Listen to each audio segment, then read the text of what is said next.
لله المبدئ المعيد الغني الحميد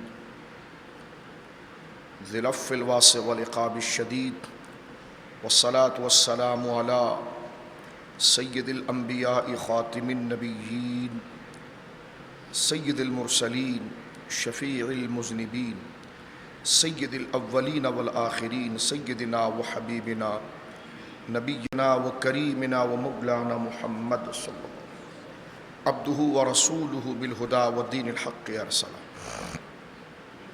أما بعد فأعوذ بالله من الشيطان الرجيم. بسم الله الرحمن الرحيم. وأقمنا الصلاة وآتينا الزكاة وأطعنا الله ورسوله إنما يريد الله ليذهب عنكم الرجس أهل البيت ويطهركم تطهيرا واذكرن ما يتلى في بيوتكن من آيات الله والحكمة إن الله كان لطيفا خبيرا. آمنت بالله صدق الله العظيم ببركة إن الله وملائكته يصلون على النبي يا أيها الذين آمنوا صلوا عليه وسلموا تسليما.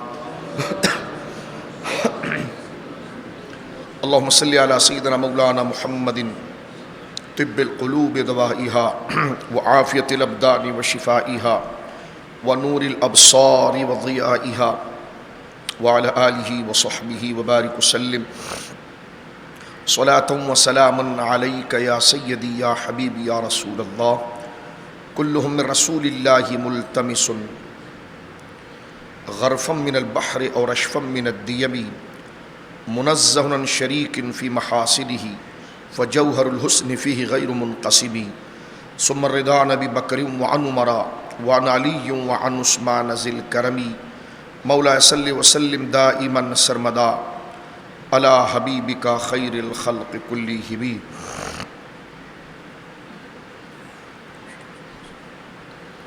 اللہ کی حمد و ثنا نبی محترم نبی معظم باعث تخلیق ارض و سما صلی اللہ علیہ وآلہ آلہ وصحبہ وبارک وسلم کی بارگاہ مقدسہ میں انتہائی محبت و عقیدت کے ساتھ درود و سلام پیش کرنے کے بعد تمام تعریف اللہ وحدہ لا شریک کے لیے ہے.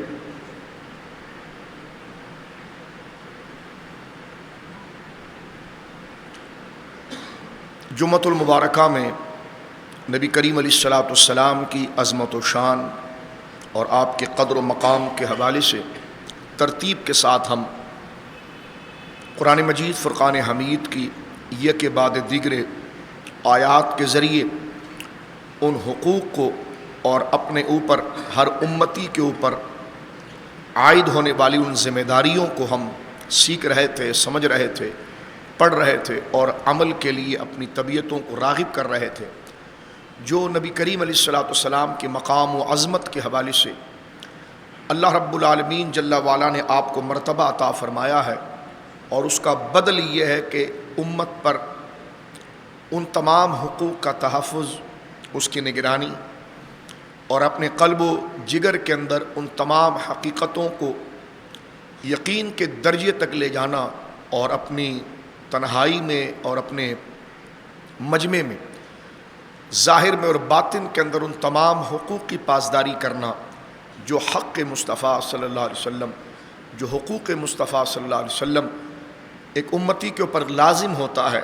اور یہ انتہائی اہم اور ضروری سبق ہے جو کلمہ پڑھنے کے بعد ایک امتی کے اوپر لازم ہو جاتا ہے، تاکہ کلمہ پڑھنے کے بعد جو جناب رسول کریم صلی اللہ علیہ وسلم کی جو بنیادی حق ہے ان کو وہ جانے اور ان کا وہ لحاظ رکھے، ان کا وہ پاس رکھے اور ان کو ان کے وقتوں میں ان کی ادائیگی کے لیے امتی اپنے آپ کو پیش کرے.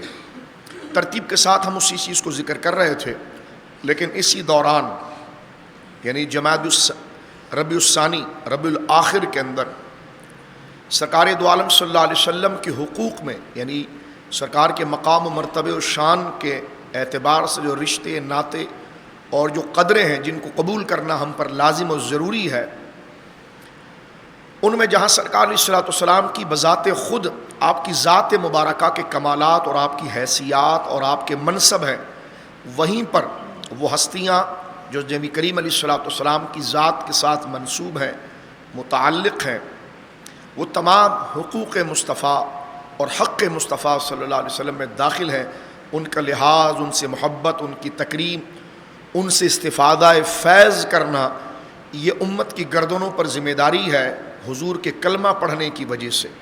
اور ان میں حضور علیہ الصلوۃ والسلام کی ازواج مطہرات ہیں، سرکار دو عالم صلی اللہ علیہ وسلم کی اولاد امجاد ہیں، اور حضور علیہ الصلوۃ والسلام کے اصحاب ہیں۔ اسی ترتیب کے ضمن کے اندر یہ جو مہینہ چل رہا ہے، ربیع الاول شریف کا مہینہ ہم سے رخصت ہوا، یہ ربیع الثانی کا مہینہ ہے، یعنی ربیع الاخر کا مہینہ ہے۔ اس میں حضور علیہ الصلوۃ والسلام کے نسبت کے حوالے سے اور حق مصطفیٰ کے حوالے سے صلی اللہ علیہ وسلم جو امت کے اوپر لازم ہوتا ہے، ان میں حضور علیہ الصلوۃ والسلام کی ازواج مطہرات میں سے ہماری ایک بڑی عظیم اور قدر والی ماں اور بڑی شان و مرتبے والی ماں، جن کو ام المساکین سیدہ زینب بنت خزیمہ رضی اللہ تعالی عنہا کے مقدس اور مبارک اور متبرک نام سے یاد کیا جاتا ہے، اس ربیع الاخر کے میں ان کا وصال ہوا، ان کا عرس پاک ہے اور ان کا یوم پاک ہے۔ تو ہم اسی ترتیب کے ساتھ، کیونکہ یہ کوئی قصہ کہانیاں نہیں ہیں، ان کا ذکر حضور کے حق کے ساتھ وابستہ ہے۔ ایک امتی کو ان کی سیرت، ان کے معاملات، ان کے احوال، ان کے قدر، ان کے درجے اور اللہ رب العالمین جل وعلا کی بارگاہ سے اور جناب رسول کریم صلی اللہ علیہ وسلم کی بارگاہ سے جو ان کو مرتبہ اور مقام ملا، امت پر جس طرح ایک امتی اپنے رشتے، ناطے، تعلقات، لحاظ اور اپنے ماں باپ، اپنے بچوں کے حقوق کو یاد رکھتا ہے، اسی طرح اس پر اس سے کئی درجہ زیادہ لازم اور فرض اور ضروری ہے حضور سید عالم کے حقوق اور نسبت کو یاد رکھنا۔ جو ہم ترتیب کے ساتھ حق مصطفیٰ کریم صلی اللہ علیہ وسلم پر گفتگو کر رہے تھے، ان میں سرکار کے حق کے اندر حضور علیہ الصلوۃ والسلام کی ازواج، آپ کی بیویاں، آپ کی اولاد، آپ کے صحابہ، ان کے حقوق یہ ذات مصطفیٰ کریم سے جڑے ہوئے ہیں، تو ان کی ادائیگی بھی حقوق مصطفیٰ کی ادائیگی ہے اور اس کی ذمہ داری ہے۔ ہم اسی ترتیب کے ساتھ، یعنی آپ اس ذمہ داری کو سمجھ لیجیے کہ یہ عام ذکر نہیں ہے، یہ ہم ایک بہت بڑے فریضے سے سبکدوش ہونے جا رہے ہیں۔ جس طرح نماز پڑھ کر بندہ ایک بہت بڑے فرض سے اپنے حق کی ادائیگی کرتا ہے، تو اسی طرح حضور علیہ الصلوۃ والسلام کے حقوق جو آپ کی شان اور قدر ہے اور جس درجے کے اندر ہے اور جس وقت اس کا تقاضا ہے اور جس درجے میں اس کا تقاضا ہے، اس کو اس درجے میں اس حقوق کے ساتھ ادا کرنا، یہ امتی پر اللہ کا شرف ہوتا ہے کہ وہ اپنا ایک فرض جو ذات مصطفیٰ کے ساتھ جڑا ہوا ہے اس کی ادائیگی کے لیے وہ آگے بڑھ رہا ہے۔ اسی طرح حضور علیہ الصلوۃ والسلام کی ازواج مطہرات، تمام حضور کی بیویاں، جو قرآن کریم فرقان حمید نے سورۃ الاحزاب میں ذکر کیا کہ النبی اولیٰ بالمؤمنین من انفسہم وازواجہ امہاتہم، یہ نبی مکرم صلی اللہ علیہ وسلم ہر رشتے، ناطے اور قدر و شفقت کے اعتبار سے ہر رشتے سے تمہاری جانوں سے سب سے زیادہ قریب ہے۔ ہر رشتے، ناطے اور شفقت اور مہربانی میں، ہر وہ تعلق میں اولیٰ بالمؤمنین من انفسہم، مومنوں کی جانوں کو قرار، تسکین، بچاؤ، تحفظ دینے والے جتنے طریقے ہیں اور جتنے رشتے ہیں، ان تمام طریقوں، رشتوں، نعتوں سے اولیٰ بالمؤمنین، اقرب بالمؤمنین، سب سے زیادہ مومنوں کی جانوں سے اور ان کی تسکین، ایمان کے لیے قرب و شفقت اور مہربانی اور تحفظ اور حق رکھنے والی جو ذات ہے وہ نبی پاک صلی اللہ علیہ وسلم کی اولیٰ بالمؤمنین من انفسہم، یہ یاد رکھ لینا چاہیے۔ ماں باپ، رشتے تمام سے، وہ ازواجہ امہاتہم، اور نبی کی جو ازواج ہیں یعنی نبی کی جو بیویاں ہیں، ہمارے آقا علیہ الصلوۃ والسلام کی جو بیویاں ہیں، قرآن کہتا ہے وہ ازواجہ امہاتہم، وہ مومنین کی مائیں ہیں۔ اب ان میں سیدہ زینب بنت خزیمہ رضی اللہ تعالیٰ عنہ کا تذکرہ آج ہم کچھ کرنے کی سعادت پائیں گے۔ یہ وہ عظیم شخصیت ہیں، سرکار علیہ الصلوۃ والسلام کی ازواج مطہرات میں سے تو ہر ذات پاک ایک قدر و مقام کا درجہ رکھتی ہے، ایک مقام، ایک لحاظ اور ایک مرتبہ رکھتی ہیں۔ جناب رسول کریم صلی اللہ علیہ وسلم کی ازواج مطہرات، یعنی ہر ایک کی سیرت اور مقام، اور ان کا کمال یہ کہ براہ راست اللہ رب العالمین ان کی تربیت کرتا ہے۔ یعنی ایسی با کمال خواتین ہیں کہ ان سے مستقبل میں قدرت کو بہت کام مقصود ہے. یعنی یوں سمجھ لیجیے کہ اللہ کی عزت ان سے وابستہ ہے، نبی کی عزت ان سے وابستہ ہے، دین کی عزت ان سے وابستہ ہے. میں بلا تشبیہ، بلا یعنی تمثیل کے ایک ہٹ کر یہاں سے ایک الگ مضمون میں بیان کرنے جا رہا ہوں. جس طرح باپ کو اپنی بیٹی کے ساتھ ایک بڑی ہمدردی وابستہ ہوتی ہے، وہ اس کی اخلاقی تربیت بھی کرتا ہے، بھائی کو اپنی بہن کے ساتھ، شوہر کو اپنی بیوی کے ساتھ. یہ رشتے وہ ہیں جو خاص طریقے پر ہوتے ہیں. تو شوہر یا بھائی یا باپ ان عورتوں والے رشتے میں کہ بیٹی ہے، بیوی ہے اور ماں ہے، ان سے جو سلوک کرتا ہے تو ان کو آداب سکھاتا ہے کہ تم نے یہ کرنا ہے، اس طرح لوگوں سے بات کرنا ہے، اس طرح تم نے لین دین کرنا ہے، یہ چیزوں کو تم نے تسلیم نہیں کرنا. کیوں؟ اس لیے کہ اس کا شوہر یا اس کا بھائی یا اس کا باپ کسی بڑے منصب پر فائز ہے، بڑے قدر اور مقام والے منصب پر فائز ہے. وہ چاہتا ہے کہ جب میرا مقام لوگوں کے نزدیک اخلاق کا ہے، تمیز کا ہے، لحاظ کا ہے، قدر کا ہے، تو پھر میرے گھر والے بھی میرا پرتو بنے، میرا مظہر بنے اور میرے مشن میں میرے ساتھی بنے، تاکہ آگے چل کر میری زندگی کی صداقت کی وہ دلیل بنے کہ اگر میں نے ان کو پسند کیا ہے اور اپنے رشتے کے ساتھ ان کو جوڑ لیا ہے تو کل کو میری تبلیغ، میری نصیحت، میرے بیان کے ساتھ میرے بچے اور میری بیوی، میری بہنیں، میری بیٹیاں یا میرے گھر کے کوئی بھی فرد ہے وہ اس میں حصہ ملائیں اور میرے کیے ہوئے دعوے کی صداقت بنے. میں جو باتیں کرتا ہوں یا جو عمل کرتا ہوں اس کی صداقت وہ بنے، تو وہ نصیحتیں کرتا ہے. تو بلا تشبیہ بلا تمثیل اس رشتے کو صرف ایک ضمناً ذکر کرنا تھا. اللہ رب العالمین کے تعلق سے تو اس کا کوئی رشتہ نہیں کہ لم یلد ولم یولد، نہ وہ کسی سے پیدا ہوا نہ اس سے کوئی پیدا ہوا، نہ اس کی کوئی زوجہ ہے، نہ اس کی کوئی بیٹی ہے، نہ اس کا کوئی بیٹا ہے. اللہ الصمد وہ بے نیاز ہے. لیکن اللہ رب العالمین جل وعلا نے اپنے دین کا کام اور اپنے نبی کی پاکیزہ رسالت کی صداقت جو ان کے گھر کے لوگوں کے ساتھ وابستہ ہے، تو اللہ رب العالمین پھر ہر اس رشتے کو براہ راست مخاطب کرتا ہے اور براہ راست ان کو سمجھاتا ہے اور براہ راست ان کی تربیت کرتا ہے کہ جن کا تعلق حضور سید عالم کے ساتھ ہے. اس میں ایک اونچا شرافت اور عزت والا مقام حضرات ازواج مطہرات کا ہے کہ جن سے بڑی شفقت اور مہربانی کے ساتھ، جس کو کہتے ہیں تھوڑی ڈانٹ بھی پلا دی، پھر تھوڑی رحم بھی فرما دیا، پھر تھوڑا پیار بھی کر لیا، پھر تھوڑی ڈانٹ بھی پلا دی، تھوڑا منع بھی کر دیا، تھوڑی اجازت بھی دے دی. ایسے مکمل لاڑ کے ساتھ جو کلام کیا جاتا ہے، قرآن مجید فرقان حمید نے سورہ احزاب میں ازواج مطہرات سے ایک لمبا کلام کیا ہے جو ازواج مطہرات کی قدر، تقدیس اور مقام اور مرتبے کو بیان کرتا ہے.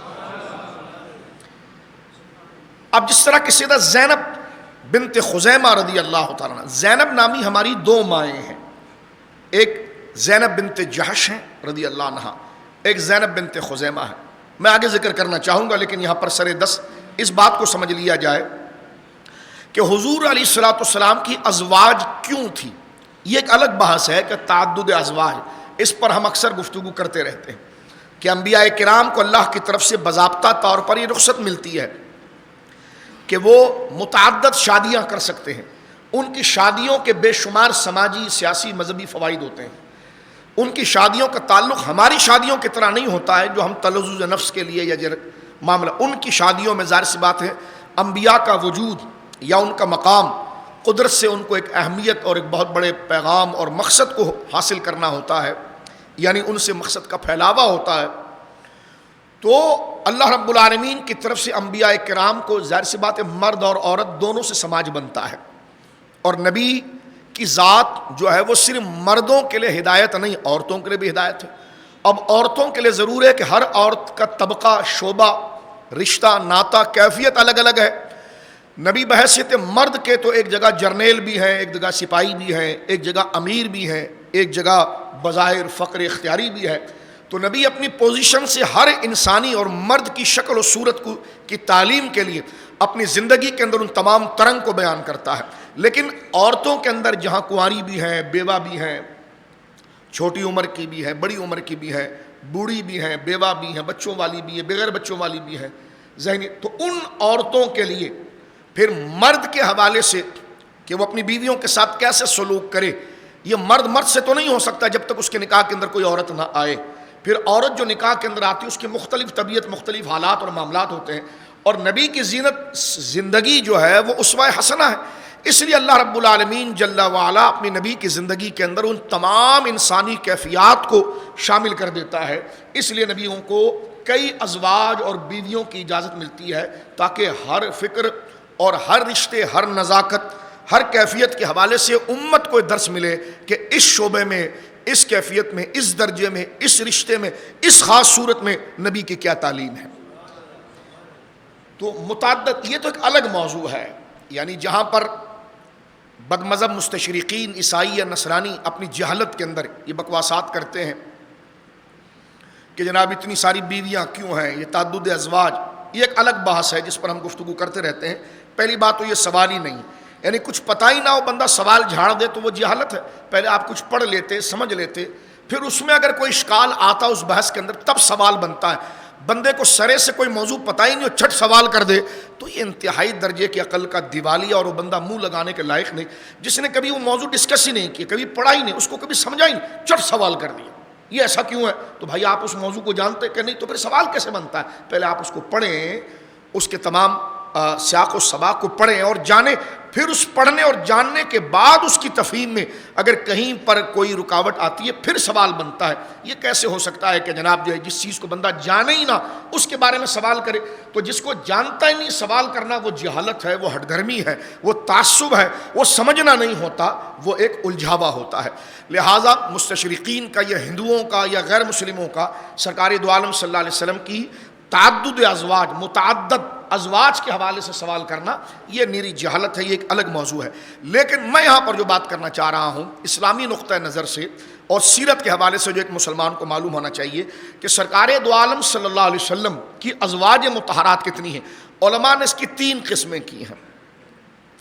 ایک وہ ہیں جن سے سرکار دو عالم صلی اللہ علیہ وسلم نے نکاح بھی فرمایا اور ان کو اپنے حریم ناز میں جگہ بھی عطا فرمائی، یہ ازواج خواتین اور ہیں.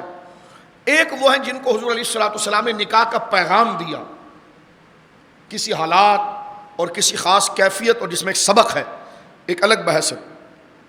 نکاح کا پیغام دیا لیکن وہ نکاح کی صورت بن نہ پائی، یہ دوسری صورت ہے. ایک یہ کہ نکاح کا پیغام دیا اور نکاح ہو بھی گیا لیکن وہ حضور سید عالم صلی اللہ علیہ وسلم کے حریم ناز میں شرف نہیں پا سکی. یہ 3 صورتیں ہیں. اس حوالے سے بڑا اختلاف تاریخ کی کتابوں میں بن جاتا ہے کہ سرکار دو عالم صلی اللہ علیہ وسلم کی ازواج مطہرات کتنی ہیں. یعنی میں نے 3 صورت اس کو اجمالاً سمجھانے کے لیے آپ کے سامنے رکھ دی. ایک وہ جن سے نکاح بھی ہوا اور ان کی رخصتی بھی ہوئی، ایک وہ ازواج ہیں. ایک وہ ہیں جن کو نکاح کا پیغام بھیجا گیا تھا لیکن نکاح کی صورت نہیں بن پائی کہ نکاح باضابطہ ہو جاتا، ایسے نہیں ہو پایا. کچھ خواتین وہ ہیں. ایک وہ ہیں جن سے باضابطہ نکاح کا پیغام بھیجا گیا اور نکاح ہوا بھی لیکن ان کی رخصتی نہیں ہو پائی. تو یہ 3 درجے حضور علیہ الصلوۃ والسلام کے ازواج مطہرات کے موضوع کو سمجھنے کے اندر بن جاتی ہیں. تو میں اس سے ہٹ کر صرف اس موضوع پر لانا چاہتا ہوں کہ سرکار علیہ الصلوۃ والسلام کی حبالہ عقد میں اور شرف نیاز میں، شرف خلوت میں جو ہماری مائیں ازواج تشریف لائی ہیں ان کی تعداد میں اگر اختلاف سے ہٹا جائے تو وہ 11 بنتی ہیں. اور 11 ازواج مطہرات سرکار دو عالم نے جس وقت حضور نے دنیا سے پردہ فرمایا تھا سن 11 ہجری کو، اس وقت جب سرکار علیہ الصلوۃ والسلام رفیق اعلیٰ کا سفر کر رہے تھے اس وقت حضور کے ساتھ 9 ازواج تھی. 2 حضور کی حیات ظاہری میں انتقال کر چکی تھی، جیسے سیدہ خدیجہ ہے، سیدہ زینب بنت خزیمہ ہے. یہ حضور کی حیات ہی میں مثال فرما چکی تھی. حضور کی حیات ظاہری کے اندر جب حضور نے پردہ فرمایا اس وقت جو ازواج حضور کے سامنے موجود تھی وہ 9 تھی، اور اختلاف رائے کے حوالے سے مکمل 11 تھی جس طرح میں نے عرض کیا. اور وہ ازواج کی 3 کنڈیشن بنتی ہے جو میں نے آپ کے سامنے ذکر کی ہے. یہ پورا ایک گویا کہ سبجیکٹ میں نے آپ کے سامنے عرض کر دیا کہ سرکار دو عالم صلی اللہ علیہ وسلم کی ازواج کے حوالے سے. اب اس کی الگ الگ تفصیلات ہیں. علامہ عینی علیہ رحمت نے عمدۃ القاری میں 28 کے قریب ان خواتین کا ذکر کیا ہے جن کو نکاح کا پیغام بھیجا گیا لیکن وہ حضور علیہ السلام، ان میں سے بعض وہ ہیں جن سے نکاح ہو گیا لیکن وہ رخصتی نہیں ہو پائی، اور بعض وہ ہیں کہ جن سے نکاح ہوا ہی نہیں. وہ تقریباً 27 سے 28 خواتین ہیں، وہ الگ ہیں. لیکن جو باقاعدہ نکاح ہونے کے بعد، کیونکہ اس موضوع کو میں چھوڑوں گا تو موضوع ذرا لمبا ہو جائے گا، 28 خواتین کا تفصیلی اگر ذکر کریں تو علامہ عینی علیہ رحمت عمدۃ القاری شرح بخاری کے اندر اس کا تفصیل سے ذکر کر دیا ہے. 28 خواتین جن کو نکاح کا پیغام دیا کہ نکاح ہو بھی گیا ان میں سے کسی سے، اور کچھ ایسی ہیں کہ جن سے نکاح ہوا ہی نہیں، تو وہ کل یعنی جن کو حضور علیہ الصلوۃ والسلام کی نسبت کسی طریقے سے پہنچی وہ 28 خواتین، 27 سے 28 بنتی ہیں. لیکن وہ جن کی رخصتی ہو گئی اور وہ حضور علیہ الصلوۃ والسلام کے حوالہ عقد کے اندر آ گئی، ان کی تعداد 11 کے قریب بنتی ہے اختلاف رائے کے حوالے سے. ان میں سے 6 جو ان میں تقسیم ہے، یعنی جو 11 ہیں 6 وہ ہیں جو حضور کے قبیلے قریش سے ہیں، 6 ازواج سرکار علیہ الصلوۃ والسلام. 4 وہ ہیں کہ جو ہیں تو عربی لیکن قریشیہ نہیں ہیں، کیونکہ قریش جو ہے وہ عرب کی ایک شاخ ہے. قریش جو ہے وہ عرب کی شاخ، عرب پورا ایک قبیلہ تھا، اس کی ایک شاخ ہے. تو 6 ازواج مطہرات حضور علیہ الصلوۃ والسلام کی وہ ہیں جو قریشیہ ہیں، یعنی اولاد ابراہیم میں سے علیہ الصلوۃ والسلام. اور 4 وہ ہیں جو قریشیہ نہیں لیکن عربی ہیں، ہو گئی 10. اور 1 وہ ہیں جو نہ قریشی ہے نہ عربی ہیں، وہ بنی اسرائیل سے تھی، ہماری ماں سیدہ صفیہ بنت حوی رضی اللہ تعالی عنہن. ان کی تعداد کے بارے میں ہمارے علماء لکھتے ہیں کہ وہ 6 ازواج یعنی 11 کا یہ میں نے شیڈول آپ کو بتا دیا، 11 ازواج ہوتا ہے. 11 میں سے 6 جو قریشیاں ہیں ہماری ماں، ان میں سب سے پہلی ہماری ماں سیدہ خدیجۃ الکبریٰ رضی اللہ تعالی عنہا، سیدہ عائشہ رضی اللہ تعالی عنہا، سیدہ حفصہ رضی اللہ تعالی عنہا، سیدہ ام حبیبہ رضی اللہ تعالی عنہا، سیدہ ام سلمۃ رضی اللہ عنہا، اور سیدہ سودا رضی اللہ تعالی عنہن. یہ 6 جو ہیں یہ قریشیاں ہیں، عربی قریشی، یعنی عرب تو ہیں ہی ہیں لیکن حضور کے قبیلے قریش سے ہیں. 4 وہ ہیں کہ جو قریشیاں نہیں لیکن عربیاں ہیں، جن میں ہماری ماں سیدہ زینب بنت جحش، سیدہ میمونہ، سیدہ زینب بنت خزیمہ اور سیدہ جویریہ رضی اللہ تعالیٰ عنہن. یہ 4 وہ ہیں جو قریشی نہیں ہیں لیکن عرب سے ہیں. اور 1 جو ہماری ماں ہے جو عربی بھی نہیں ہے اور قریشیہ بھی نہیں ہے، وہ بنو اسرائیل سے تھی، یہود کے قبیلے سے تھی. سرکار دو عالم صلی اللہ علیہ وسلم کا ان سے عقد پاک ہوا، وہ ہماری ماں سیدہ صفیہ بنت حوی رضی اللہ تعالیٰ عنہ. تو یہ 11 ازواج مطہرات ہیں جس کا میں نے شیڈول پورا آپ کے سامنے ترتیب کے ساتھ نصاب ذکر کیا گیا کہ وہ 28 کی کیا بات تھی اور 11 کی کیا بات تھی. اور سرکار پھر یہ جملہ سن لیجئے کہ سرکار نے جب دنیا سے پردہ فرمایا سن 11 ہجری میں، تو سرکار علیہ الصلوۃ والسلام کی اس حیات ظاہری میں جب سرکار علیہ الصلوۃ والسلام موجود تھے اس زمین پر اور اپنی حیات ظاہری کے ساتھ، اس وقت 9 ازواج مطہرات حضور کے سامنے زندہ موجود تھی. ورنہ تعداد جو ہے مکمل وہ اختلاف رائے کے اعتبار سے 11 بنتی، 28 وہ بنتی ہے جس کی تفصیل میں نے آپ کے سامنے پیش کر دی. یہ 3 درجے بن گئے. اب آئیے قرآن مجید فرقان حمید کی طرف پہلے چلتے ہیں اور دیکھتے ہیں کہ اللہ رب العالمین جل وعلا نے ازواج مطہرات رضی اللہ تعالیٰ عنہن کے حوالے سے اللہ نے ان سے کیسا خطاب کیا. میں نے تمہید پہلے عرض کر دی آپ کے سامنے کہ ازواج مطہرات کا رتبہ اور مقام یہ ہے کہ ان کو رب کریم براہ راست سمجھاتا ہے، ان کی تربیت کرتا. کیا مقام ہے؟ مثلا دیکھیں وہ رب ہے ان کا، لیکن رب سمجھاتا بھی کیسا؟ عمومی احکام نازل نہیں ہوتے، خاص ان کے لیے ہوتے، ان کا نام لے کر ہوتے ہیں، ان کا نام لے کر ہوتے ہیں. کہیں تھوڑا سا سمجھانے کے لیے ڈانٹ بھی دیا جاتا ہے، رب ہے، اور پھر پیار بھی کر لیا جاتا ہے. پھر کہہ دیا جاتا ہے اگر یہ کام نہیں کرو گے تو پھر میں یہ عطا کر دوں گا تمہیں، اور یہ میں نے تمہارے لیے بنا کر رکھا ہے. کام ان سے ہوا نہیں ہے لیکن بالفرض اگر یہ ہو گیا نا، کیونکہ تم تو ماڈل ہو، تم تو نشان ہو، تم تو علامت ہو قیامت تک کی پارسا عورتوں کے لیے، تمہارے ذریعے میرے نبی کی زندگی آگے بڑھے گی، تو دیکھو یہ حرکتیں نہیں کرنا، یہ کام نہیں کرنا، ایسی باتیں نہیں کرنا. وہ کیا نہیں انہوں نے، لیکن بالفرض ان کو نصیحت کر رہا ہے رب کریم اگر ایسا کر لیا تو پھر تمہارے ساتھ ایسا ہوگا، لیکن تم نے ایسا نہیں کیا اور میرے نبی کو قبول کیا اور دین پر رہے تو پھر میں نے تمہارے لیے یہ چیزیں بنائی. تو یہ لاڑ کا انداز، یہ پیار کا انداز، یہ کرام کا انداز حضرات ازواج مطہرات، یعنی آپ جان لیجئے کہ اس سے پتہ چلتا ہے کہ ازواج مطہرات رضی اللہ تعالیٰ عنہن اللہ رب العالمین جل وعلا کی بارگاہ میں کس قدر محبوب ہے. سورہ احزاب میں ان کا ذکر ہو رہا ہے. ایک خاص مسئلے کے تحت حضور سید عالم صلی اللہ تعالیٰ علیہ وسلم نے 90 سال یعنی ہجرت کے 90 سال ازواج مطہرات سے ایلا کیا تھا. اس کی تفصیل ذرا ڈیٹیل کے ساتھ ہے، اس لیے میں صرف اصطلاح کے ساتھ آگے گزرنا چاہتا ہوں. ایلا فرمایا تھا اور 29 دن گزر جانے کے بعد جبریل امین آئے اور آیت تخیر یعنی حضور کو اختیار دے دیا گیا کہ ٹھیک ہے ان ازواج کے سامنے آپ آپشن رکھیں، دنیا کو بھی رکھیں اور اپنے آپ کو بھی رکھیں، اور ان سے پوچھیں کہ ان کو دنیا چاہیے. کیا مانگا تھا؟ کچھ نہیں مانگا تھا. خواتین ہیں کہ گھر میں بستر اچھا ہونا چاہیے، کوئی تکیہ صاف ستھرا اچھا ہونا چاہیے، صاف ستھرا اچھا ہونا چاہیے، کوئی قالین ہونے چاہیے، کچھ گھر کے پردے ہونے چاہیے، کوئی اچھا سا فرش ہونا چاہیے. ایک خاتون کا مطالبہ ہے لیکن جو سرکار دو عالم صلی اللہ علیہ وسلم کی زندگی مبارکہ ہے اللہ نے اس کو بھی پسند نہیں فرمایا. فرمایا اتنی سی بھی دنیا نہیں مانگو گے. اور آیت تخیر اختیار دے دیا گیا حضور کو کہ ان کے سامنے رکھ دو, کیا یہ چیز چاہیے, دنیا چاہیے, سونا چاہیے, چاندی چاہیے, پردے چاہیے, مال چاہیے, یہ لے لو, یا مجھے چاہیے. اختیار, یہ چاہیے تو لے اور رخصت ہو جاؤ. کیا مانگا تھا؟ یہ مقام آپ دیکھیں, ان سے کام کتنا بڑا لینا ہے. اللہ, وہ باغ فدق لے کر کیا کریں گی اور باغ فدق سے ان کو کیا سروکار. رب نے تو اپنے, اگر ازواج مطہرات کے دلوں کے اندر رتی برابر بھی مال کی خواہش ہوتی تو یہ سورہ احزاب کی یعنی سورۃ الاحزاب کی آیت نمبر 28 سے یہ موضوع شروع ہو رہا ہے, اور یہ موضوع میرے دوستوں بزرگوں آگے چلتے چلتے آیت نمبر 34 تک جا رہا ہے. یعنی قرآن میں کوئی بات ایک آیت میں بھی ڈسکس ہو جائے تو کمال ہے. یعنی آیت نمبر 28 سے لے کر 34 تک یہ پورا مضمون چل رہا ہے, اور آیات تو تعداد میں کم ہے, یعنی 29, 30, 31, 32, 33, 34 6 آیات, لیکن اس کا مضمون 1.5 صفحے تک جاتا ہے. ایک ایک آیات اتنی طویل ہے, اور اس میں حضرات ازواج مطہرات کا مقام و مرتبہ بتایا گیا, اور ان کے سامنے جو چیزیں رکھ دی گئی, یا تو دنیا کی جو زینت ہے, حسن ہے, تو کیا مانگ رہی تھی؟ اپنے شوہر کے لیے مانگ رہی تھی.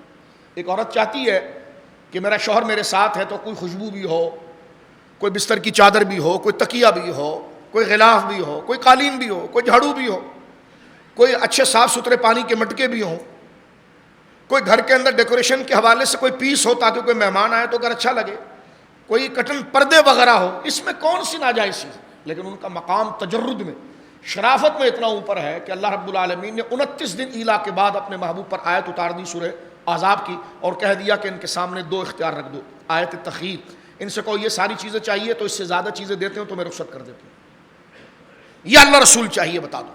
تو ازواج مطہرات نے ساری دنیا کو مسترد کر کے کہا میں اللہ اس کا رسول چاہیے. اس کے بعد کوئی بد نسل ہوگا کہ جو ازواج مطہرات کے مزاج پر شک کرے, کیونکہ قرآن نے واضح کر دیا. ہم ان تاریخ کی کتابوں کو دیوار پر مارتے, تاریخ کا اسلام سے کیا تعلق ہے؟ اسلام کا تعلق قرآن سے. یہ کیا بنڈل بازی آج نوجوانوں کو ہو گیا. آج زر خرید قسم کے ملا اور گویا کہ اسکالرز پیدا ہو گئے ہیں کہ اب صحابہ اور اہل بیت اور ازواج مطہرات کے مسئلوں کو تاریخوں سے یا تشریحات سے حل کریں گے, جب قرآن ان کے مسئلوں کو خاص ٹیکسٹ اور اللہ ان کے بارے میں کلام کر چکا ہو تو کسی بندے کی تشریح کی کیا حاجت رہتی ہے؟ بندے یعنی کامن سینس ہے. جب اللہ کہہ چکا ہے, جو دلوں کو بھی جانتا ہے, انجام کو بھی جانتا ہے, جو صرف پریزنٹ کو نہیں دیکھ رہا فیوچر کو دیکھ رہا ہے. اللہ جب کسی کو ٹھیک کہتا ہے تو اس کے انجام کی وجہ سے کہتا ہے. تو جن کو اللہ رب العالمین نے ٹھیک کہہ دیا, ادھر نقطہ چینی کہاں سے آ گئی؟ کیونکہ ظاہر سی بات ہے تو بھی جو اپنی تحقیق جھاڑ رہا ہے وہ بھی اللہ کی رضا کے لیے کر رہا ہے. تو اللہ جس کو ضمانت دے دے تو اب تیری شرافت اور تیری قبولیت یہ ہے کہ اس کو قبول کر لے جس کی عزت اللہ نے خود بیان فرما دی. یہ کامن سینس. یہی اس دور میں بچاؤ کا طریقہ ہے میرے نوجوانوں بزرگوں, کہ ہمارے بزرگوں نے اہل سنت کا یہ خاصہ ہے کہ انہوں نے قرآن میں جس کا مقام آ گیا تو اپنی آنکھیں بند کر لی اور کان بند کر لی, بس خلاص. اس کے اگینسٹ اگر کسی نے ہلکی بھی بات کی ہم نے اس کو قبول نہیں کیا, اس لیے کہ ہم اس کے پیچھے چلنے کے پابند نہیں, ہم قرآن کے پیچھے چلنے کے پابند. اور اللہ کی کتاب سچی ہے اور اللہ سچا ہے اور اللہ کے بندے ہیں. سارے کام رد کرنا یا تعریف کرنا, قبول کرنا یا رد کرنا, سب اللہ کے لیے ہے. تو جب اللہ ہی ان کے مقام کو بیان کر چکے تو پھر آگے وضاحت یا تشریح اور کیا چیز رہ جاتی ہے؟ وہاں زبانیں بند ہو جانی چاہیے. ٹھیک ہے, چپ خاموش ہو جاؤ. اللہ رب العالمین نے فرمایا, میں تو حیران ہوں آج کل کے ان جعلی پیروں سے اور جعلی ملاؤں سے جو صحابہ پر اور اہل بیت پر اور ازواج مطہرات پر ہلکے جملے کہتے ہیں. میں نے کہا کبھی اپنے بچوں کے ساتھ بیٹھ کر اپنی نانی کے عیب بتاتے کہ ہماری نانی کی جوانی ایسی گزری تھی, ہماری دادی کی جوانی ایسی گزری تھی, ہمارے دادا بچپن میں کیسے تھے. ہمیشہ اس کی آخری عمر کی شرافت, نماز وغیرہ بتائیں گے. کبھی ساری بات چھوڑیے, اپنے سلسلے کے پیروں کی تعریفیں کرتے رہیں گے. اگر وہ مستحق تعریف ہے تو کی جائے, لیکن وہ اپنے سلسلے کے کسی پیر کے لیے بھی ہلکا جملہ نہیں کہنا چاہیں گے. اور یہ سارے پیر جس کی جوتی کی دھول نہ بن سکے ان صحابہ کے لیے ہلکے جملے بولتے رہیں گے. اب غور کیجیے, سارے غوث کتب ابدال, غوث کتب اور ابدال صحابی کے گھوڑے کی ناک پر لگنے والی مٹی کا مقابلہ نہیں کر سکتے. مجھے بتائیے, یہ میں صرف آپ کو واضح کرنے کے لیے کرنا چاہتا ہوں کہ جب ہم اپنے سلسلے کے استاذ, پیر, مشائخ, اپنے گھر کے رشتہ دار بڑے جو گزر چکے ہیں جن سے ہمارے خاندان کا نام ہے, ان کی زندگی میں ہزاروں نقص ہوں گے اور ہزاروں غیر ضروری انحطاط ہوں گے, لیکن ہم کبھی اس کو ڈسکس بھی نہیں کرتے، بلکہ اچھی بات ڈسکس کرتے ہیں۔ کبھی ہمارا بچہ اگر وہ بات نکال کر بھی لے آئے کہ آپ تو پردادا صاحب کی بڑی تعریف کر رہے تھے، انہوں نے تو فلاں جگہ پر مارکیٹ میں یہ کر لیا تھا، تو آپ فوراً اس کا صحیح رخ بیان کریں گے، کہیں گے نہیں بیٹا اس کا یہ مقصد نہیں تھا، یہ مقصد تھا۔ تو میں نے کہا اپنے باپ دادا اور پیروں کے لیے تعویلیں کر جاتے ہو اور صحابہ کی جنگوں کو ایسی بیان کر دیتے ہو، اس کے مقصد اس کے پرپس کو بیان نہیں کرتے۔ تو اب آپ دیکھیے غوث قطب ابدال، یہ غوث اعظم انشاءاللہ جب آئے گی بڑی رات تو ہم بڑی رات کو ذکر کریں گے کہ غوث اعظم کیسے پیر تھے، اور ان کا نام لے کر قادری جو بن رہے ہیں اور افضلیت اور بنتے غوث پاک والے، جاتے غوث پاک کے دربار پر ہیں، مانتے غوث پاک کو ہے، یہ بری بات نہیں، یہ ساری باتیں شرف والی ہے، لیکن یہ شرف جب ملے گا جو غوث پاک کا نظریہ تھا اس کو اپنایا جائے۔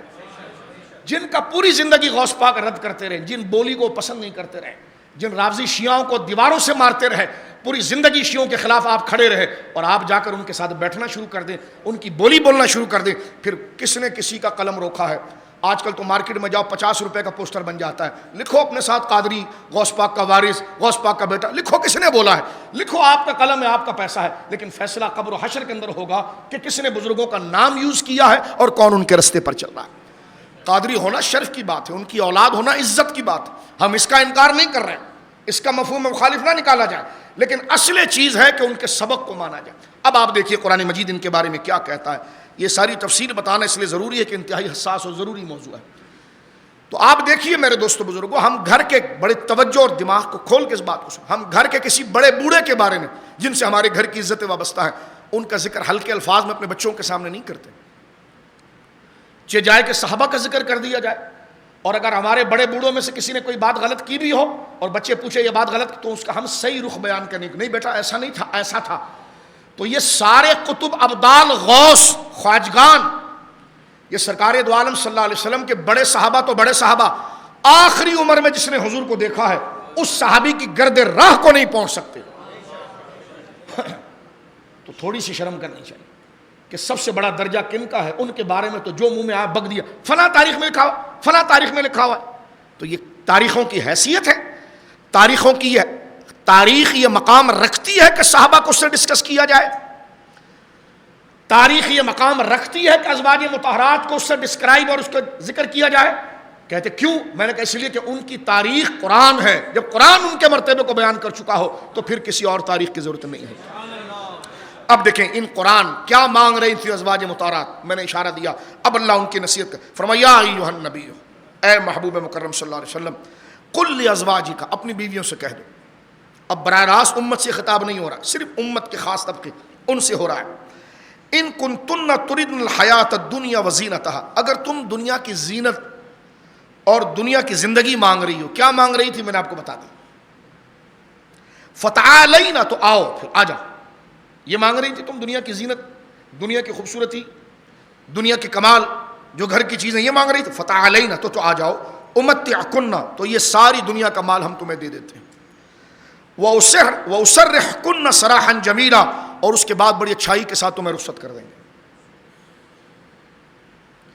فرما وَإِن كُنتُنَّ تُرِدْنَ اللَّهَ وَرَسُولَهُ وَالدَّارَ الْآخِرَةَ، ہاں اگر اس کی دنیا کی بجائے اگر تم اللہ کو پسند کرو، رسول کو پسند کرو اور آخرت کے گھر کو پسند کرو، فَإِنَّ اللَّهَ أَعَدَّ لِلْمُحْسِنَاتِ مِنْكُنَّ أَجْرًا عَظِيمًا، تو بے شک اللہ نے ایسی نیکی کرنے والوں کے لیے بہت خوبصورت محلات اور اجر تیار کر رکھا ہے۔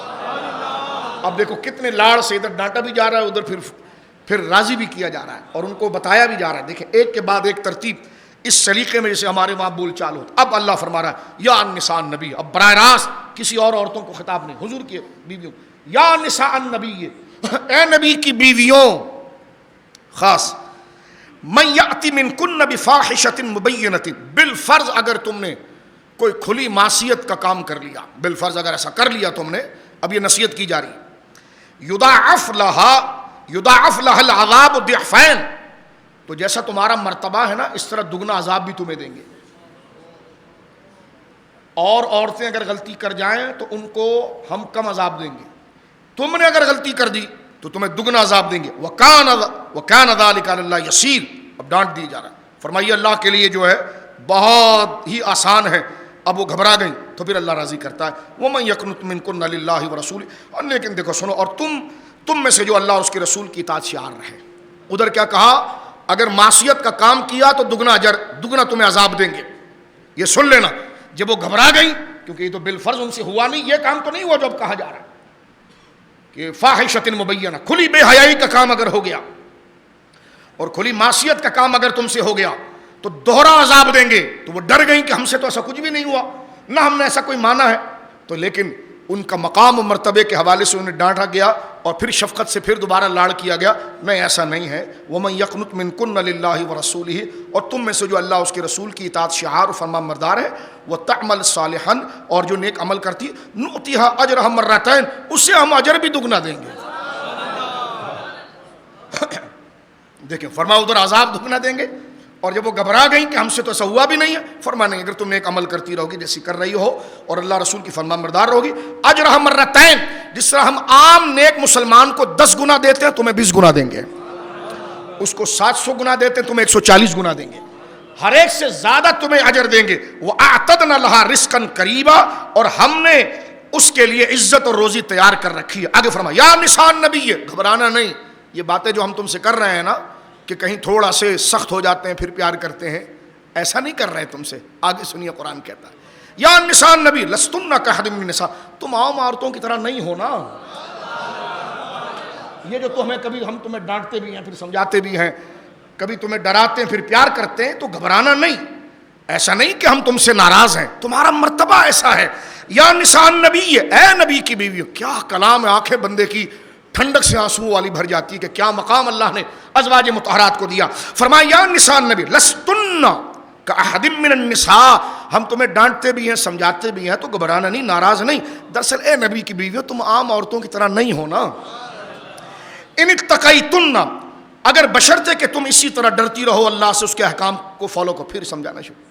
فلا تخضعن بالقول، اور کسی بھی مرد سے کبھی واسطہ پڑ جائے کوئی ضروری کام کا تو لچکے ہوئے انداز میں گفتگو نہیں کرنا، نخرے سے بات نہیں کرنا، بات کو لمبا کر کے نخرے سے، نزاکت سے اور لچک سے بات نہیں کرنا.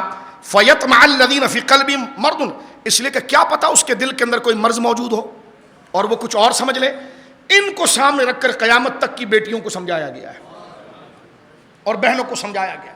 فرمایا اگر ٹیلی فون پر بھی کسی سے بات کرو تو لہجہ لچک کا نہ ہو، کرخی کا ہو. جی کیا کہنا چاہتے ہیں آپ، کس سے ملنا ہے آپ کو، کرخی کا ہو، یعنی لچک کا انداز نہیں پیدا کرنا. یعنی ازواج مطہرات کو بنیاد بنا کر قیامت تک کی خواتین کو میرا جسم میری مرضی کہنے والی پلید، وہ تو خواتین کہنے کے لائق ہی نہیں ہے، وہ تو عورتوں کے اوپر دھبا ہے. عورتیں کیا ہوتی ہیں، قدرت نے کیا مقام دیا ہے، وہ یہاں پر ازواج مطہرات. گوروں کے اندھے اور ظلمت اور غلیظ ماحول کی عورتوں کی تشبیہ کی کیا حیثیت. تم اگر واقعی میں عورتوں کے حقوق چاہتی ہو تو سورہ احزاب پڑھ لو، سورہ نور پڑھ لو، سیدہ عائشہ پاک کو پڑھ لو، سیدہ زہرا پاک کو پڑھ لو، سیدہ زینب کبریٰ کو، کربلا والوں کو پڑھ لو، تو تمہیں پتہ چلے عورتوں کے حقوق کیا ہیں اور کس عورت کو بنیاد بنا کر اپنے حق مانگے جائیں. تم ان عورتوں کو بنیاد بنانے کی کوشش کر رہی جن کو عورت کہنا عورت کی تذلیل ہے. یورپ کا معاشرہ کیا عورتوں کو حقوق دے گا، انہوں نے پاؤں کی جوتی بنایا ہے، وہاں پر وہاں رشتے کلیپس کر چکے ہیں. درندگی عیاشی کی انتہا ہے کہ عورت کی تقدیس کا کوئی مقام ہی نہیں. عورت کی تقدیس کا مقام تو اسلام نے دیا ہے. مردوں کو کہا نظریں نیچے کرو، یہ عورت کی تصدیق، اس کی تقدیس ہے، اس کا شرف ہے. اور عورتوں سے کہا کہ اپنے وقار، اپنی عفت، اپنی پارسائی اپنے شوہروں تک رکھو، اس کے حقدار وہ ہیں. کسی غیر مرد کے سامنے للچائی ہوئی زبان پر بات کرنا یہ تمہارے شرف کے خلاف ہے، یہ تمہاری عزت اور مقام کے خلاف ہے. اس بات کو وہ سمجھ سکتا ہے کہ جو عزت والے لوگ ہیں. آگے دیکھیے جلدی سے بات کو ختم کرتے ہیں. فرمایا کہ کیا پتا ہے تم اگر ایسی بات کر بیٹھو اگلے کے دل میں گویا کہ کوئی مرض اور بیماری ہو. وَقُلْنَ قَوْلًا مَعْرُوفًا، دستور کی مطابق باتیں کرو. اگر کبھی ضرورت پڑ جائے کوئی خریدنے کی چیز، کوئی کسی ٹیلی فون پر بات، تو دستور کے مطابق بات کرو، کوئی لمبا کر کے لجک کر کے نزاکت کے ساتھ بات نہ کرو. اب آگے اللہ کہتا ہے وَقَرْنَ فِي بُيُوتِكُنَّ، اپنے گھروں میں ہی رہو. وَلَا تَبَرَّجْنَ تَبَرُّجَ الْجَاهِلِيَّةِ الْأُولَى، اور اسی طرح بن سور کے باہر نہ نکلو جیسے زمانہ جاہلیت میں عورتیں نکلتی تھی. یہاں پر کالے کا کہنا کہ سیدہ عائشہ کیوں نکلی تھی جمل میں. میں نے کہا جمل میں حضرت عائشہ نکلی ہی نہیں تھی، وہ معاملہ اور تھا. کہتے قرآن نے کہا وَقَرْنَ فِي بُيُوتِكُنَّ، اپنے گھروں میں رہو. میں نے کہا اللہ نے یہ کہا کہ گھروں سے نکلو بھی تو بن سور کے نہ نکلو. گھروں میں بند رہنے کا حکم خدا نے مطلقاً نہیں دیا، سرکار خود اپنی ازواج کو اپنے ساتھ حج پر لے جاتے تھے، جہاد میں لے جاتے تھے. باہر جانا منع نہیں ہے، باہر جانا جب منع ہے جب بند صبر کر نکلیں. تو یہاں پر قرآن کہتا ہے کہ گھروں میں رہو اور خود کو زمانہ جاہلیت کی طرح بن سوار کے نہ نکالو. وَأَقِمْنَ الصَّلَاةَ، نمازوں کی پابندی رکھو. وَآتَيْنَ الزَّكَاةَ، زکوٰۃ ادا کرتی رہو. وَأَطِيعْنَ اللَّهَ وَرَسُولَهُ، اور اللہ رسول کی اطاعت کرو. کیوں ایسا کریں؟ فرمایا إِنَّمَا يُرِيدُ اللَّهُ لِيُذْهِبَ عَنكُمُ الرِّجْسَ أَهْلَ الْبَيْتِ، کیونکہ اللہ یہ چاہتا ہے نبی کی بیویوں، نبی کے گھر والوں، اللہ تمہیں صاف ستھرا کر دے. وَيُطَهِّرَكُمْ تَطْهِيرًا، اور تمہیں پاک صاف کر دے. یہاں پر آیت تطہیر میں خطاب کس سے ہوا؟ ازواج مطہرات سے. دیکھیں اوپر سے چل رہا ہے. اب یہ کہنا کہ آیت تطہیر کے اندر انما یرید اللہ میں ازواج نہیں ہے، میں نے کہا پگلے عقل کا کام لے. یہ پوری آیت جو پیچھے چل رہی ہے یہ انہی سے بات کی چل رہی ہے. اللہ انہیں سمجھاتے سمجھاتے پھر بعد میں فرماتا ہے یہ میں کیوں تم سے یہ کہہ رہا ہوں. فرمایا اس لیے کہ انما یرید اللہ لیذھب عنکم الرجس اہل البیت، اس لیے کہ اللہ یہ چاہتا ہے کہ اہل بیت، نبی کی بیویوں، نبی کے گھر والوں، اللہ تمہیں مکمل پاک صاف کر دے. پھر آگے فرمایا وَاذْكُرْنَ مَا يُتْلَىٰ فِي بُيُوتِكُنَّ، اور تمہارے گھروں میں جو اللہ کی آیتیں اور حکمتوں کی باتیں تلاوت کی جاتی ہیں اس پر توجہ لگاؤ. ان اللہ کان لطیفا خبیرا، کہ بے شک اللہ ہر باریکی کو جاننے والا اور ہر چیز کی خبر رکھنے والا ہے. یہاں پر ایک بات کا جواب ہم دے دیتے ہیں کہ یہ کہنا کہ جناب ازواج مطہرات اہل بیت میں بیویاں داخل نہیں، میں نے کہا یہ عجیب لطیفہ ہے. کسی سے کہا گیا ہے آپ ہمارے گھر میں آئے، اپنے اہل خانہ کو لے کر نہیں آیا، کہ بچے کو لے کر آیا. تو اہل خانہ سے مراد صرف بچے ہوتے ہیں یا پہلے بیوی ہوتی ہے؟ کالے اور کالے کے ہم نوا جو جعلی پیر ہمارے اندر گھسے ہوئے ہیں، جن کو بغض لگ گیا ہے صحابہ سے، اور صحابہ کے بغض نے ان کو اہل بیت تک پہنچا دیا، ان کو ازواج مطہرات تک پہنچا دیا.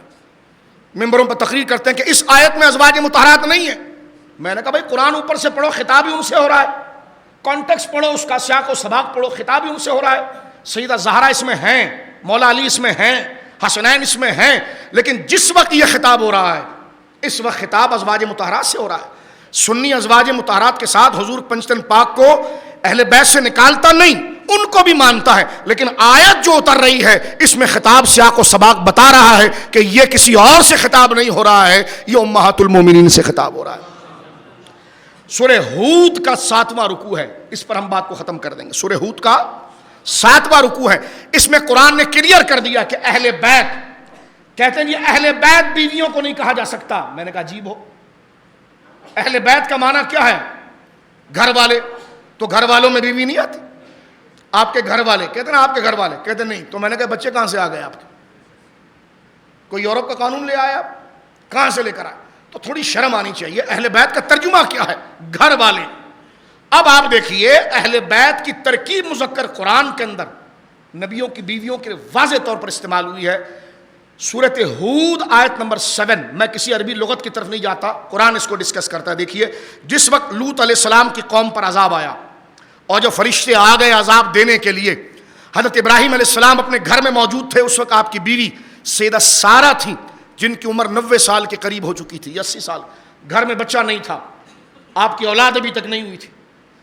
آپ کی دوسری بیوی سیدہ ہاجرہ سے بیٹا ہو چکا تھا. اب قرآن یہ کہتا ہے کہ جس وقت لوط علیہ السلام کی قوم کو عذاب دینے کے لیے فرشتے آئے تو کیا کہا؟ قالوا لا تخف انا ارسلنا الى قوم لوط. فرشتوں نے کہا گھبرانا نہیں، ہم قوم لوط کو عذاب دینے آئے ہیں. وامرأة قائمة فضحكت. پھر ابراہیم کی بیوی جو کھڑی تھی اور مسکرا رہی تھی، فبشرناها باسحاق ومن وراء اسحاق یعقوب. ہم نے اس فرشتوں کے ذریعے ابراہیم کی بیوی کو ایک بیٹے کی نہیں پوتے کی بھی بشارت دی. فرمایا سارا کیا مسکرا رہی ہو تم رضی اللہ عنہا؟ فرمایا فبشرنا باسحاق، ہم نے ان کو اسحاق بیٹے کی بشارت دی. ومن وراء اسحاق یعقوب، اسحاق کے بیٹے یعقوب کی بشارت دی. فرمایا سارا گھبرانا نہیں، تیرے گھر بیٹا ہوگا. اور بیٹے سے کیا تعجب کرتی ہے، ہم تو تجھے تیرے پوتے کی بھی بشارت دیتے ہیں، اسحاق سے یعقوب پیدا ہوگا. قالت، تو حضرت سیدہ سارہ قالت، قالا قالو قالت، واحد مذکر غائب کا صیغہ ہے، مؤنث کا، واحد مؤنث غائب کا صیغہ ہے. قالت واحد مؤنث غائب. قالت کیا کہا سیدہ سارہ نے؟ یا ویلتا، یہ فرشتے کیا بات کرتے ہیں، میں بوڑھی عورت ہوں کہتے ہیں میرا بیٹا ہو جائے گا. یا ویلتا، ہائے یہ کیسے ہو سکتا ہے. الیدو، میرے سے بچہ پیدا ہوگا. وانا عجوز، میں تو بوڑھی ہوں. وہذا بعلی شیخا، اور میرا شوہر بھی بوڑھا ہے. ھذا شیء لشیء عجیب، یہ تو بڑی عجیب بات ہے کہ ہم بوڑھے ہیں اور فرشتے بشارت دے رہے ہیں کہ جناب بیٹا ہو جائے گا. تو اللہ فرماتا ہے فرشتوں نے ان سے کہا، قالو، ان فرشتوں نے کہا، اتعجبین من امر اللہ، آپ اللہ کے حکم سے تعجب کرتی ہیں، اللہ کے فیصلے پر تعجب کرتی ہیں. رحمت اللہ علیہ و برکاتہ علیکم اہل البیت، اے نبی کی بیوی تجھ پر اللہ کی رحمت ہو اور تو اللہ کے فیصلے پر تعجب کرتی ہے. انہ حمید مجید، وہ تو حمید مجید ہے. یہاں اہل بیت حضرت سارہ کو کہا گیا ہے، واضح طور پر قرآن نے کہا. دیکھیں کیا فرمایا، وبرکاتہ علیکم اہل البیت. یہاں اہل بیت خطاب، بات کس سے چل رہی ہے؟ حضرت سارہ سے. تو آپ دیکھیں اہل بیت صیغہ مذکر کا ہے لیکن مخاطب کس کو کیا گیا ہے؟ حضرت سارہ کو.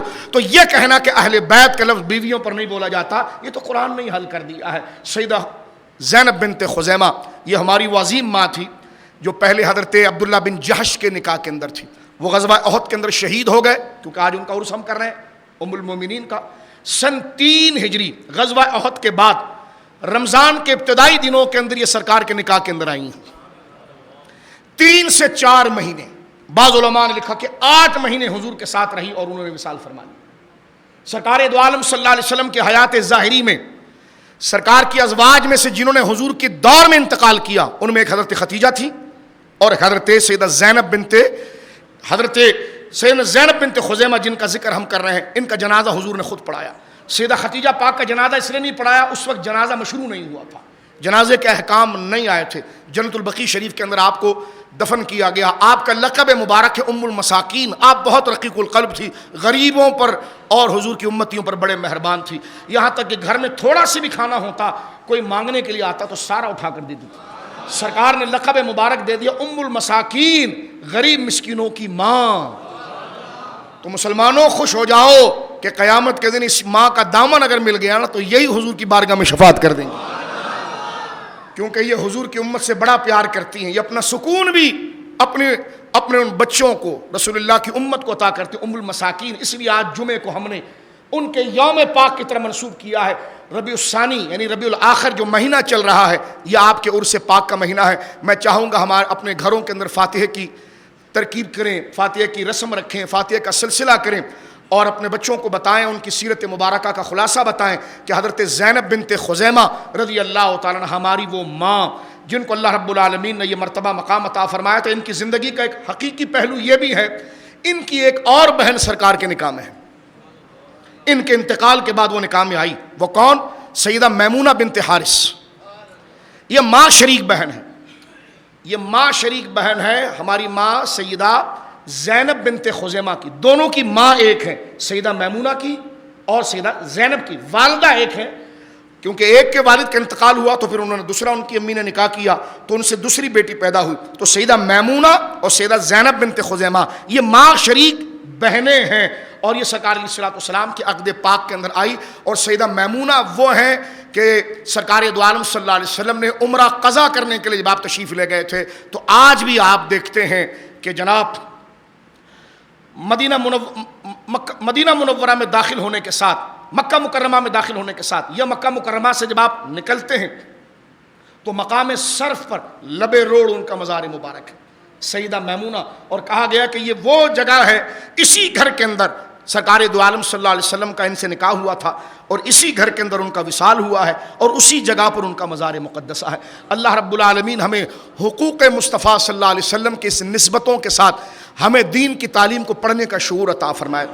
اور زیادہ لمبی تفصیل نہیں، اتنا زیادہ ریسرچ کی ضرورت نہیں، سمپل باتیں جو قرآن نے ذکر کر دی ہیں اس کو اپنا عقیدہ بنا لیجئے اور اپنے کانوں کو بند کر لیجئے، اپنی آنکھوں کو بند کر کے سیدھے اسی راستے کو پر لگ جائیے. کسی کی بک بک سننے کی ضرورت نہیں. جب قرآن نے جس کے مرتبے و مقام کو بتا دیا اب کسی اور سے وضاحت یا اور سے کسی چیز کی صراحت لینے کی ضرورت نہیں ہے. اللہ رب العالمین حضور کی اولاد پاک کے ادب کی ہمیں توفیق دے، صحابہ کے ادب کی ہمیں توفیق دے، ازواج مطہرات کے ادب کی توفیق دے. سب مل کر دعا کریں ہماری ماں سیدہ زینب بنت خزیمہ، اللہ ان کی قبر پر جنت البقیع میں رحمتوں کا نزول فرمائے. اور وہ ام المساکین تھی، مسکینوں کی ماں تھی. بے سہاروں کا سہارا تھی. اللہ رب العالمین ان کی نیکیوں کے صدقے ہمارے جمعے کو اور حاضران محفل اور تمام امت مسلمہ کی تمام نیکیوں کو اللہ قبول فرمائے, اور ان کے صدقے ہماری مائیں, ہماری بیٹیاں, ہماری بہنیں اور قیامت تک آنے والی تمام امت مصطفیٰ کی مغفرت فرمائے. وآخر دعوانا الحمدللہ رب العالمین.